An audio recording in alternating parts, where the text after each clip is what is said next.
Welcome to Start Edu. Hari ini kita akan membahas mengenai sebaran kontinu. Pada video kali ini, kita akan membahas pengertian sebaran kontinu dan macam-macam sebaran kontinu. Sebaran kontinu adalah daftar atau sebaran probabilitas dari setiap nilai variabel random kontinu. Ruang sampelnya berisi banyaknya kemungkinan hasil yang tak terbatas, yaitu sebanyak titik pada segmen atau sepotong garis. Peluang pada peubah kontinu didapatkan dengan mencari luasan di bawah suatu fungsi atau kurva menggunakan integral tentu. Akibatnya, peluang pada suatu titik pada peubah kontinu diasumsikan bernilai mendekati 0. Distribusi peluang kontinu X harus memenuhi kondisi berikut. Yang pertama, fx lebih besar dari sama dengan 0 untuk semua nilai x. Yang kedua, peluang x yang terletak di antara nilai A dan B sama dengan luas daerah fx antara A dan B. Ketiga, total area di bawah kurva sama dengan 1. Macam-macam sebaran kontinu yang akan dibahas pada video kali ini adalah sebaran normal dan normal baku, sebaran T, sebaran chi-square, dan sebaran F. Sebaran normal dan normal baku. Distribusi normal disebut juga sebagai Gaussian distribution.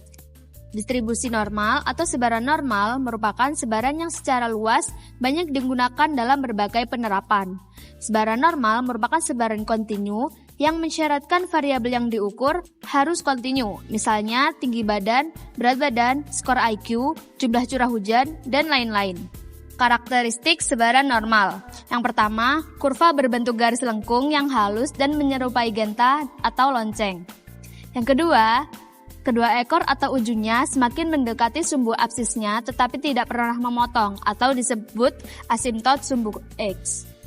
Yang ketiga, sebaran normal memiliki dua parameter yaitu mu dan sigma yang masing-masing menentukan lokasi dan bentuk sebaran.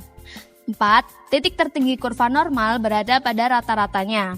Yang kelima, sebaran normal adalah sebaran yang simetris. Keenam, simpangan baku atau standar deviasi sigma menentukan lebarnya kurva. Semakin kecil sigma, maka bentuk kurva semakin runcing. Yang ketujuh, luas daerah di bawah kurva normal adalah 1.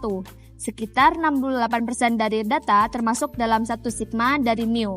Sekitar 90% data termasuk dalam 2 sigma dari mu. Sekitar 99,7% data termasuk dalam 3 sigma dari mu. Untuk lebih jelasnya, dapat melihat dalam grafik di sebelah kanan ini. Transformasi menjadi sebaran normal baku.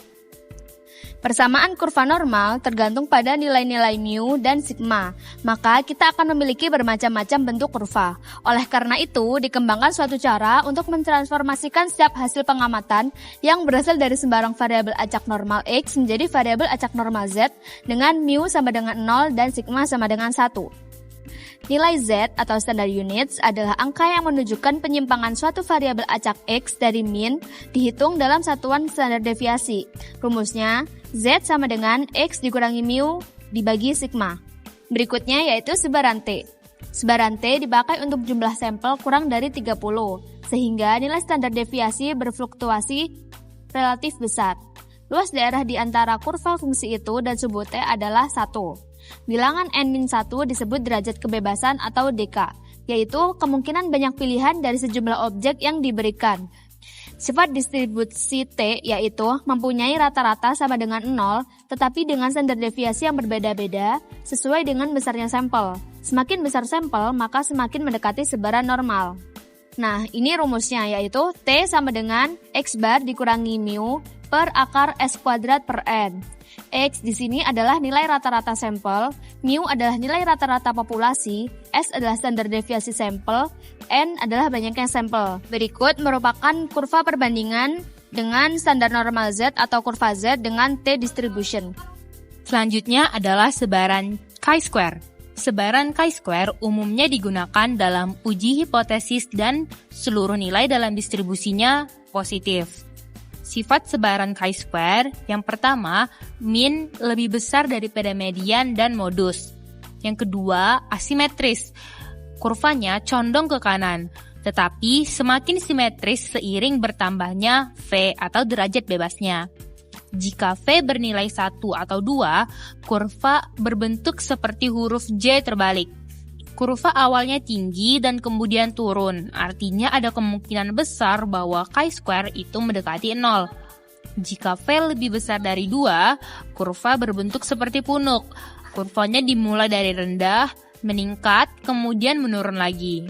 Transformasi normal baku menjadi chi-square didapatkan dengan mengkuadratkan dan menjumlahkan semua nilai dalam sampel dari V distribusi Z, sehingga didapatkan sebaran chi-square dengan V derajat kebebasan.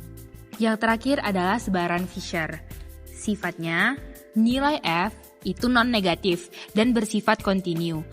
Kurva sebaran F menjulur ke arah positif. Nilai F itu dari 0 sampai tak hingga.